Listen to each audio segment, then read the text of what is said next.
Natcha. It's such an honor to have you as a guest on the Paleo Gardening Expert Interview segment. Thanks for coming on the show. Not a problem. Yeah. Natcha Maithai is a holistic medicine practitioner and the blogger behind Wild and Nerdy Wellness. Natcha, how would you explain what you do to anyone who is unfamiliar with your work? Okay, I am a real food-based health detective. So I help people with chronic health issues that are kind of difficult to figure out, or just maybe their doctors couldn't figure out what's going on. So that's my main area of expertise at the moment. But I'm also very interested in real food and just the general environmental issues that many paleo people are excited about. Yep. Good. So how has your personal health journey affected how you help people today? I grew up really allergic to a lot of things, right? And I grew up in a very medical kind of family. So at some point, like, I was a medication junkie to the point that I would always know when CVS went on sale. So I would go in there and like grab the whole shelf of over-the-counter medications. That was just because I got sick so much. I got colds all the time, and I had really terrible eczema, rashes, and acne. So all these problems, even though everything on paper showed that I was healthy, but at the same time, I was living on a standard American diet and standard American quality of life, right, which is not sleeping too well and eating a lot of processed food and a lot of carbohydrates and thinking that it was healthy.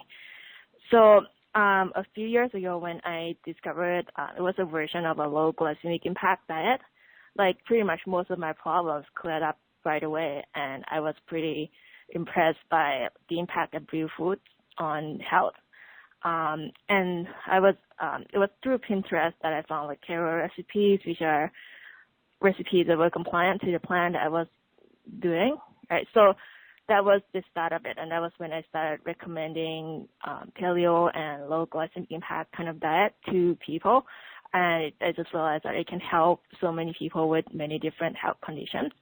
So that's one thing. And another thing was when I had a health breakdown, like in 2012, when I woke up and I had a really bad flare-up of eczema. I was pretty much covered in eczema, and I had severe hormonal issues because of adrenal fatigue. So that was when I discovered CRISPR and like learning how all these signs and everything it's connected. So that's how I became a health detective, and I really like how the primal ancestral community likes to look at all of these as a more scientific, evidence-based perspective. So that's another way that it can affect how I help other people, I guess. Nice.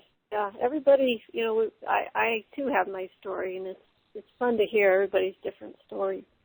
Mm-hmm. So, blog, you mentioned working in cancer research labs for 10 years before you began to explore the holistic medicine realm. So why did you become a holistic practitioner? Why did I become a holistic practitioner? So long story. Like, I was someone who was always on a diet, as one of a fat child, and I thought it was normal, or like at one point I thought it was just like my fate to be like that. That I couldn't lose the weight. I was always on some kind of diet at one point or the other. So I would always have this interest in nutrition. But up until like apply when I discovered real foods and the connections between the foods and everything, that it kind of opened my eyes to like why people get sick or why people get some diseases, especially with cancer in particular. I used to think, like, as a biomedical researcher back in like 2008, I used to think that the medicine stuff that I was taking was scientific because it appears to be scientific and it's like doctor approved, right? Doctor endorsed. But in the end, like when I was a scientist, I learned that everything was important, which is kind of hard concept to explain to lay people sometimes. But like, say if a biologist finds anything in nature, like a phenomenon that they observe, say like cell division, and certain things happen a certain way, we'll always believe first that that's important, right? So we believe that Mother Nature does the right thing before we try to find out what's wrong.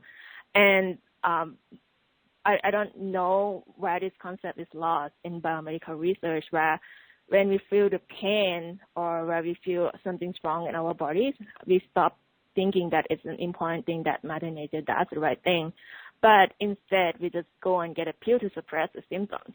And so that's when I realized that a lot of conventional medicine, or more so the approach that suppress the symptoms, are not natural. And it makes me ask more questions as to, like, if someone has a chronic health issues, we need to ask what exactly is the underlying cause. And to me, that sounds a lot more scientific. So, and at the same time, when I hear people like Chris Kresser and Sarah Barentine, who they are able to talk about scientific evidences underlying things like autoimmune diseases, maybe digestive problems and IBS, right? So these are really convincing to me, and I wouldn't think it's anyhow contrary to the science that I actually have been trained to do.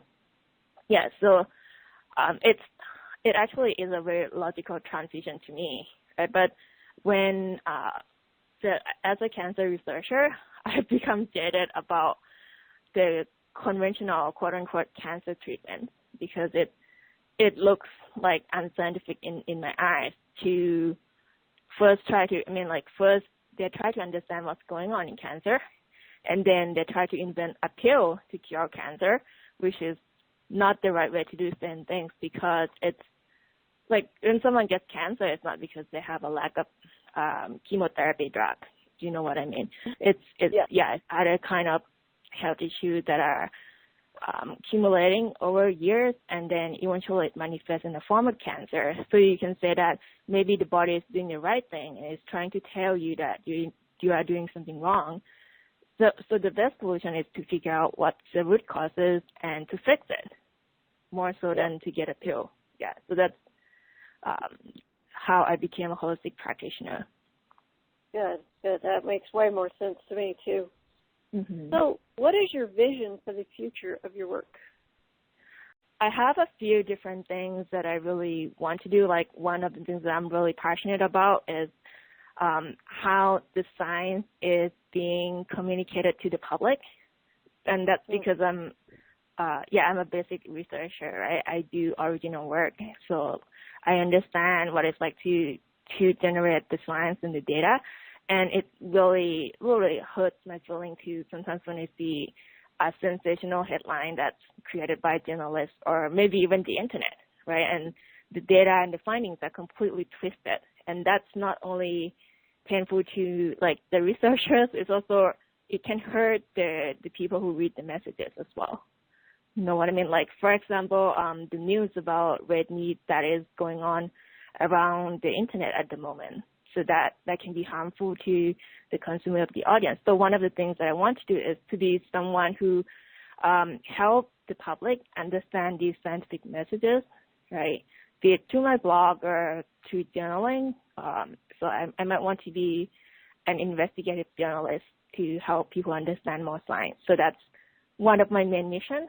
Another mission is to help women, to empower women through fitness, right? Because there's a lot of issues with women's self-confidence and body image issues and women's health that are not very well understood by the public. So that's another thing that I'd like to help and be successful with. Yeah. So those are two areas that I want to help. And another thing is to help Canadians in particular, but not just limited to Canadians, help Canadians have access to like real foods and really understanding what are good real foods and why we should be consuming certain things and not others. So yeah, more like information. Nice. That sounds great. So are there any exciting projects you are working on now to achieve your vision? Right now I'm finishing up the graduate program, so it's pretty hectic. So one of the projects I'm working on is the meetup group, the Paleo Toronto meetup group that I realized that I'm pretty good at finding the right kind of like meats and fruits in the city. So I'm pretty good at finding those. And I want to start a website, something to help Canadians locate these foods, because I get asked a lot to like how I find these foods, these produce, organic produce that are grown in Canada. And I would like to raise awareness that it's better to eat local grown produce. So that's one thing. And another thing is another project is to help women with fitness and hormonal health. Yeah, so those two were interesting projects that I'm working on. That sounds great. I can help them find food in the city. We can grow it in their backyards. Totally. Food. Yeah. So what's the most common misconceptions of the Paleolithic lifestyle that you hear about, and how do you answer them? The most common misconceptions, maybe that there's like one way to do it, right? So sometimes when I talk to people and they would think, oh, you are paleo, you must not eat carbs, so like you must not eat this, you must not eat that. But maybe because I'm pretty good at analyzing pretty complicated situations. But yeah, I always think like, okay, everyone should have a different sort of diet and lifestyle and prescription to whatever they're doing. Right? And it's important to be careful about internet advice. If some people could be a little more dogmatic just because certain things work for them. Right? So yeah, so the most common misconception about the paleo diet is maybe like somebody shouldn't eat this much carbs, or somebody shouldn't eat certain foods just because it's paleo or not paleo. Yeah, when there's not really any evidence for that, whether it's canonically paleo or not. Yeah, and it's hard to say without knowing more about the person to conclude whether those foods are really serving their health or harming their health. Yeah, so people should do a more individualistic type diet as opposed to just following everybody else. So recently on your Facebook, you shared a picture of you participating in a sleep study. What was the sleep study for? Okay, so I'm a functional medicine, functional diagnostic nutrition practitioner, right? So what I do is I help people who have chronic health issues, and a lot of them are people with hormonal issues or really chronic digestive issues. So I used to be like, as a practitioner, I used to be someone who just talk a lot about lab testing and supplements and maybe special diets, right? So sleep was not something that I knew a lot about until when I joined the Superhuman Coach network with Ben Greenfield, and he has this doctor, Dr. Joe Selk, who is a sleep medicine doctor. Like Dr. Selk did a workshop with us, and he taught us that it's important to screen people for sleep apnea.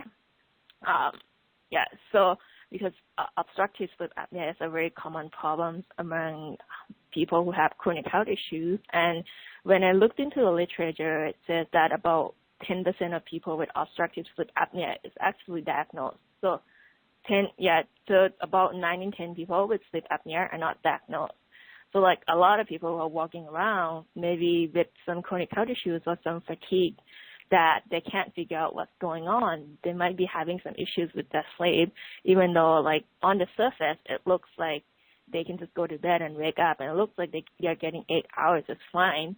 But most people have no idea how much different stages of sleep they're getting, and whether certain factors like sleep or caffeine or stuff like that they're taking are actually affecting their sleep quality. And over time, there's a lot of problems that come with it, maybe even more importantly than whether they're eating certain foods or not. Okay, so I switch things around when I coach my clients to really work out their sleep, because most of my clients do have sleep problems, but it seems a lot easier to deal with foods logistically than to get the sleep right. Yeah, so that's one thing. Yeah. So I started getting really nerdy and geeky with my sleep. I got a sleep tracker, and I know how many hours of deep and REM sleep I'm getting. And another thing is like when I talked to have a holistic dentist, I went to see her and she was asking like, why are you tired all the time? And she said, oh, because I have scallop tank, right? So there's not a lot of room in my mouth for the tongue, and it could be a reason why my sleep is not perfect, and that's why I'm tired a lot. So she referred me to the sleep doctor. And I do to my clients, like I refer them to sleep doctors as well. And it's a lot of trouble to go through the sleep study. I'm not going to lie, but because I tell people to do it, I have to walk the talk, right? Yeah. So when I get the results back and I get to see the doctor and talk about like what are all of this like and how things work, I will write a blog post about the experience with the sleep study. And it's also possible that maybe if I get a CPAP machine, my health will be a lot better and my hormones will normalize itself, right? So there's not a lot of need for, another diet or another supplement that I need to introduce. So I think that's what I'm working on. Uh-huh. Yeah, that's part of the holistic approach, is to look at all the pieces, and sleep is obviously a big piece to our health. Yeah. So that's neat to integrate that in there. Yeah. You are a member of the Paleo Toronto organization. Could you explain what this organization does? So the Paleo Toronto organization is like the same group as the Toronto Meetup group, the Paleo Toronto Meetup group, which is absolutely amazing. We have about 300 members that can come out to the any meetups that we are organizing, right? And the original founder of the group, so Glenn Lalonde, he has the page, and together we share different posts that are of interest about the paleo diet and issues with food, and in particular, he's very interested in the natives and how the natives live in order to like maintain their health. Yeah, so that's the origin of the page. Yeah, that's cool. Yeah, so right now I'm the leader of the meetup group because Glenn is working on his retirement, but everyone is still sharing information on that page. And the group has been absolutely amazing. We have a lot of events that we're checking out farm-to-table restaurants in Toronto, and there's some new paleo-compliant restaurants in Toronto. And last month we hosted a meetup with Jimmy Moore, so that was a lot of fun. Yeah, I really love this group. Great. It's always nice to have people around you that believe in the same thing you do, because then you guys can, feed on each other and support each other. Yes. So on Paleo Gardening, our mission is to make the paleo lifestyle available to anyone by inspiring and teaching practical skills. So how would you inspire someone who is just beginning their paleo journey? I have learned a lot of things about paleo and like just in general the political issues around food just by being around people and maybe having gone to nutrition school when I learned the importance of that why you need to eat grass-fed meats and why organic produces are important. So that's number one. And then it totally changes your mindset as to like why it's worth making the investments when certain things cost more than others, more than their conventional counterparts. Right. So that's number one. And then number two is to get really creative, because it's funny. Sometimes the foods that are considered healthy in paleo are foods that are not considered healthy in other forms of diet. Because I've gone into health food stores that sell meat, right? And they have organic chicken breast. And I was like, where's the bones? I want bones for bone broth. And they're like, we don't sell bones. So that might be good for the time being, because when you find like an organic store, sometimes you can get pretty much like these animal parts that other people don't eat for free, which I have. Like I've gotten bones and grass-fed fat for free, basically. So so number one, getting with people, and number two, being a little bit out of the box. Yeah. So it's important to educate yourself on like what the better parts of the animals, and then where to find it. So you have to be a little bit inquisitive for that, but it's definitely worth the money. Yeah, I agree. So where is the best place for listeners to go to learn more about you? So my website is natchamaithai.ca or wirenerdywellness.com. All right. So you can sign up for the newsletter on that website, and you'll learn more about the future webinars that I hold. So I hold a lot of functional medicine webinars to educate people on like a lot of chronic health issues and why we get certain problems and what we can do about it. So, and I have a few free ebooks and some maybe not free ebooks on the website as well. And if you are in Toronto, I'd absolutely love to see you on any one of our meetups. So it's meetup.com/Toronto Paleo. So for those of you listening, learn more about Natcha Maithai by clicking the links in the description or by visiting natchamaithai.ca. It was a pleasure having you as a guest on the Paleo Gardening Expert interview. I want you to have a great day. Thank you. Have a great day.